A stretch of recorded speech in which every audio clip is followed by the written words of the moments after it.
Assalamualaikum warahmatullahi wabarakatuh. Halo teman-teman, bertemu lagi bersama saya Rindiani dengan NIM 90501230008. Pada video kali ini saya akan membahas sedikit mengenai teori produksi Islami, di mana teori produksi merupakan suatu bentuk kajian terhadap aktivitas produksi maupun prosesnya melalui faktor produksi untuk menghasilkan barang produksi. Atau dengan kata lain, produksi merupakan proses penciptaan suatu barang yang dapat digunakan oleh konsumen. Adapun pengaruh produksi terhadap output atau skala hasil atau return to scale merupakan di mana dalam produksi jangka panjang semua faktor produksi dapat berubah-ubah. Output dapat ditingkatkan dengan mengubah faktor produksi atau input dengan cara yang optimal. Adapun tujuan dari produksi sendiri adalah untuk meningkatkan kesejahteraan yang dapat diwujudkan dalam berbagai bentuk, termasuk yang pertama yaitu memenuhi kebutuhan manusia pada tingkat moderat, yang kedua untuk mempersiapkan persediaan barang dan jasa di masa mendatang, yang selanjutnya adalah salah satu ini insentif utama bagi produsen adalah kebutuhan sosial dan memberikan infak di jalan Allah Subhanahu wa Ta'ala, serta agama Islam mendorong umatnya untuk memperhatikan kebutuhan-kebutuhan generasi yang akan datang.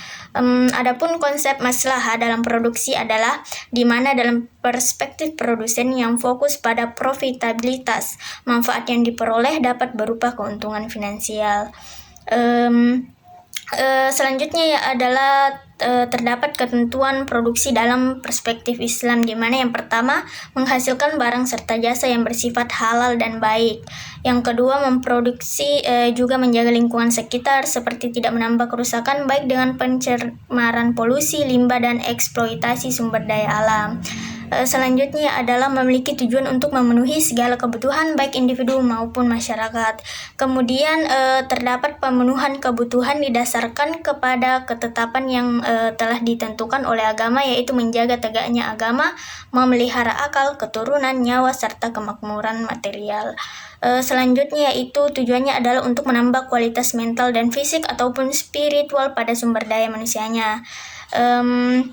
Yang terakhir adalah dalam produksi dalam perspektif Islam tidak bisa dipisahkan dengan tujuan kemandirian umat. Maka dari itu umat hendaknya mempunyai kemampuan, keahlian, serta sarana dan prasarana yang dapat mendukung kebutuhan spiritual maupun material.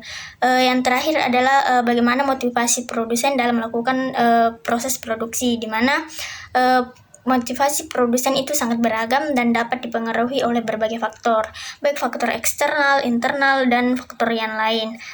Di mana faktor internalnya yaitu untuk mendapatkan keuntungan pastinya, terus demi pertumbuhan bisnis, kepuasan pribadi, serta relasi diri dan adanya visi misi yang ingin dicapai. Kemudian faktor eksternalnya antaranya adalah karena adanya persaingan yang ketat, pemikiran konsumen, peraturan pemerintah, teknologi, dan kondisi ekonomi. Sedangkan faktor lain yang dapat mempengaruhi motivasi produsen adalah terdiri dari budaya perusahaan yang kuat, kepemimpinan yang inspiratif, serta sistem insentif yang efektif seperti pemberian bonus dan promosi. Mungkin itu saja yang dapat saya jelaskan. Saya pamit undur diri. Assalamualaikum warahmatullahi wabarakatuh.